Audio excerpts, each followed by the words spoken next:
Bienvenue à toutes et à tous, c'est un réel plaisir de vous retrouver dans votre émission 100% football local sur Fénois Foot. Au programme de cette semaine, nous verrons ensemble une rencontre de Ligue 1 comptant pour la 6e journée, le match reporté entre l'AS Vénus et l'AS Piret. Nous verrons une seconde rencontre de Ligue 1, cette fois-ci comptant pour la 7e journée, entre l'AS Dragon et l'AS Piret. Et enfin, nous terminerons par un focus sur l'Académie nationale de la FTF qui vient officiellement d'être certifiée par la FIFA, une première dans toute l'Océanie. Et on démarre tout de suite avec une rencontre de Ligue 1. Comptant pour la 6e journée, elle devait se jouer la semaine dernière, mais pour des raisons d'intempéries, elle a eu lieu ce mardi. C'était au stade de Mahina, entre l'AS Vénus et l'AS Piret. Tout de suite, le résumé en images. Porté la semaine dernière, le choc entre l'AS Vénus et l'AS Piret s'est finalement joué ce mardi soir au stade de Mahina. Dès les premières minutes, les deux équipes entrent pleinement dans la partie, mais rapidement un fait de jeu vient tout changer. Une main du défenseur de l'AS Piret dans sa surface de réparation entraîne un pénalty pour l'AS Vénus. Le capitaine Théo Nuitero ne tremble pas et ouvre le score avec sang-froid.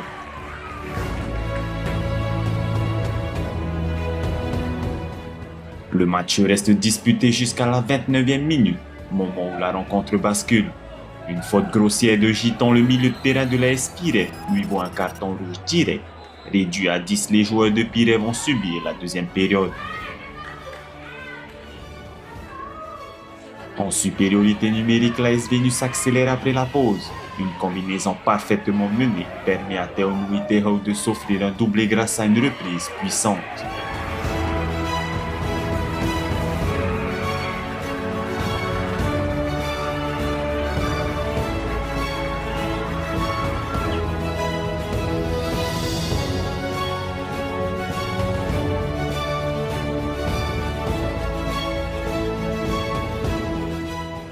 Puis à la 66e minute, Tomiho Tiatia vient placer une tête imparable sur corner, portant le score à 3-0.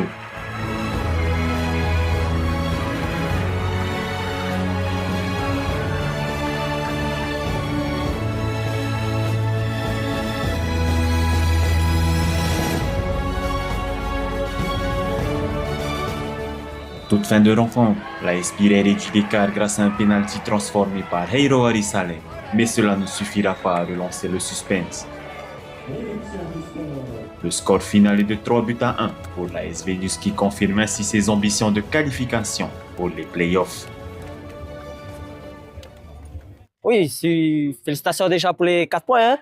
Je tiens d'abord à féliciter tout l'ensemble de l'équipe, le staff tout pour la victoire de ce soir. C'est vrai que ça n'a pas été facile au début, en première mi-temps. Hein. On a essayé de mettre notre tactique en place. Ça n'a pas vraiment bien marché dans les 20 premières minutes. Bon, heureusement que derrière, on max du penalty pour nous mettre un peu en confiance. Hein. Et avec le rouge qu'ils ont pris Pires, ça nous a encore plus donné confiance en nous. Et puis, en deuxième mi-temps, on a su poser notre jeu, faire tourner l'équipe et puis voilà, marquer deux nouveaux buts en deuxième mi-temps. Oui, c'était l'objectif, c'était d'être qualifié pour les playoffs, hein, le premier objectif. Donc, je pense que 95% on est qualifié pour les playoffs, mais on ne sait jamais. Mais voilà, c'était l'objectif d'être dans les playoffs. Une chose faite, donc félicitations à tout le monde, le staff, tout le bureau, et puis voilà, on termine nos 2 derniers matchs, et puis voilà, Manouro à tout le monde.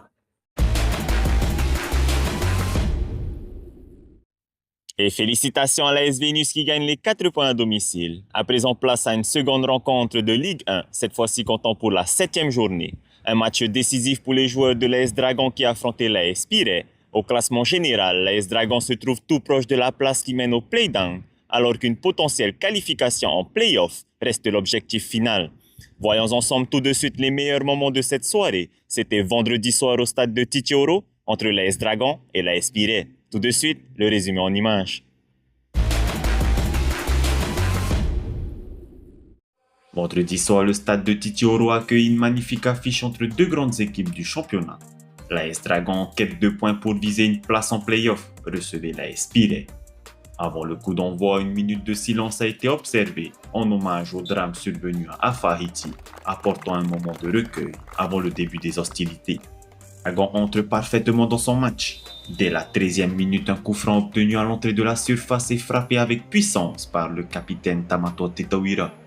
Le ballon est dévié au second poteau et repris de la tête par Ryan Uwe qui ouvre le score pour son équipe.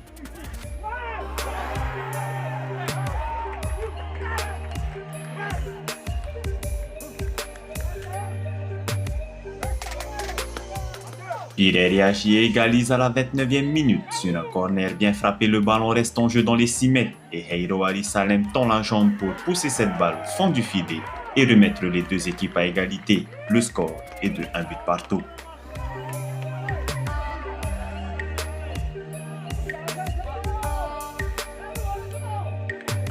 Dragon reprend l'avantage à la 48e minute. Tamato Tetawira d'un centre millimétré trouve Kahuani Ennis, auteur d'une tête imparable.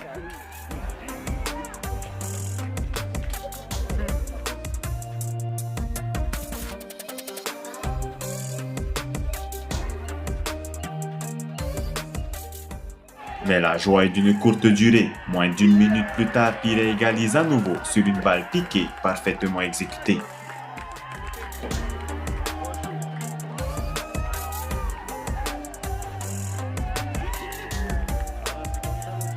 Le match reste intense et Dragon finit par obtenir un pénalty à la 70e minute après une main d'un défenseur de Piré sur une frappe de Tiniro Warishon. Il transforme le pénalty avec sang-froid et redonne l'avantage à son équipe.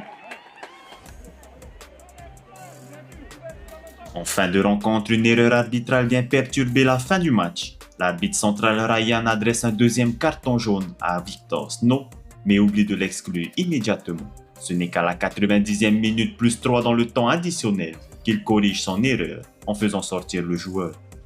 Et puis finalement, dans les toutes dernières secondes, l'AS Piré arrache finalement l'égalisation grâce à Etienne Taver, venu crucifier les espoirs de l'AS Dragon d'empocher les 4 points. Voilà, donc nous sommes qu'à la mi-temps, on est mené 1-0, il me semble. Donc voilà, les 3 buts qu'on prend, c'est 3 coups de pied arrêtés. Donc on a eu la totale, un penalty, un coup franc et un corner. Donc bon, c'est qu'il faut qu'on travaille encore ces points-là. Mais le mérite revient encore à mes joueurs qui n'ont à chaque fois rien lâché.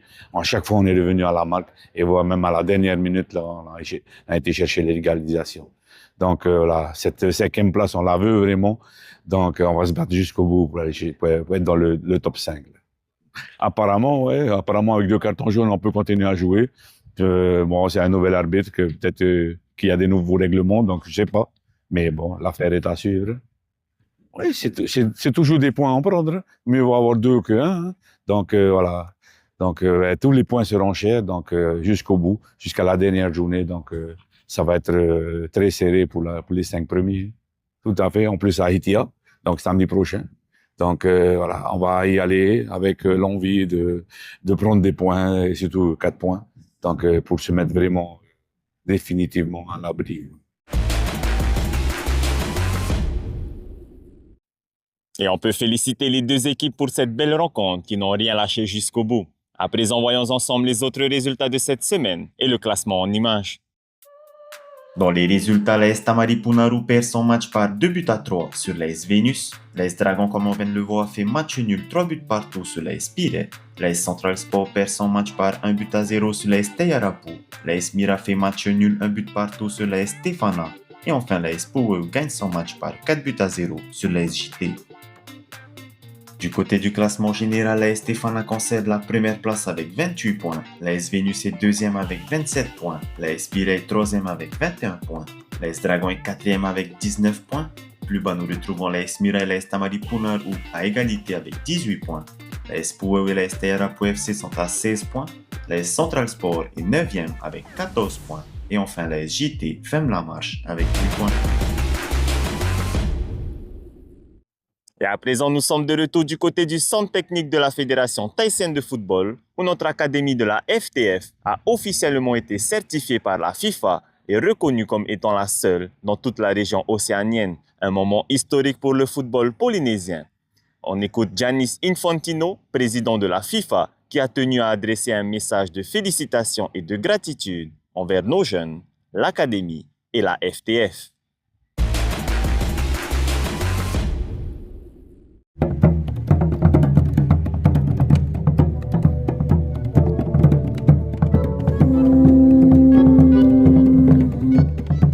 Cher Président, mon cher Thierry, chers membres de la Fédération tahitienne de football et à tous les nombreux amis du football à Tahiti.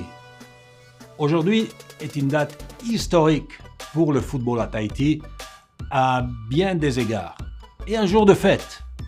Votre Académie des talents de la FIFA est la première d'Océanie à fêter un tel événement.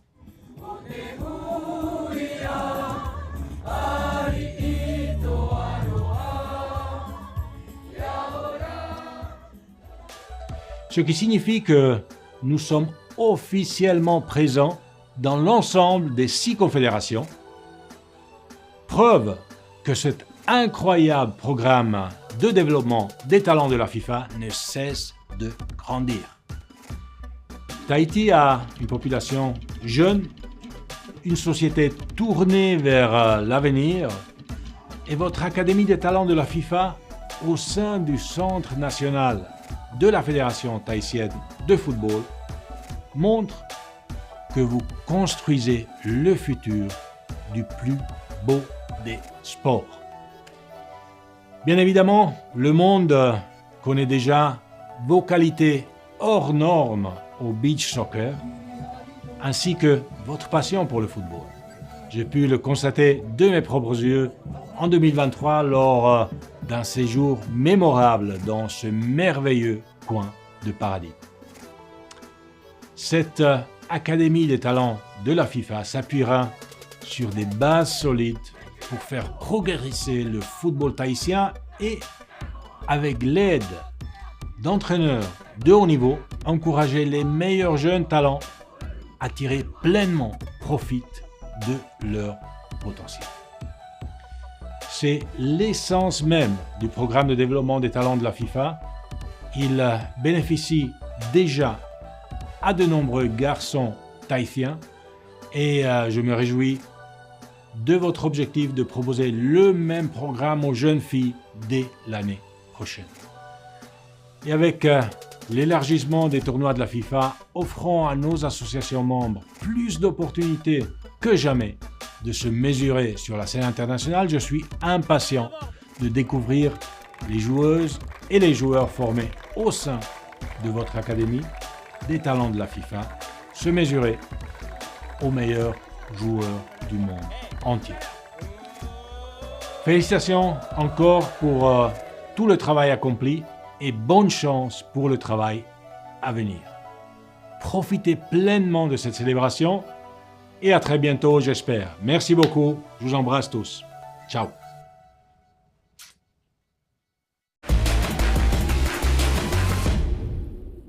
Fais-nous un foot, c'est déjà terminé pour aujourd'hui. Mais avant de vous quitter, un message important. À la suite du drame survenu du côté de Afahiti, la Fédération tahitienne de football, l'ensemble du football polynésien et moi-même tenons à adresser nos plus sincères condoléances aux familles touchées et un grand faitoito dans cette épreuve très douloureuse.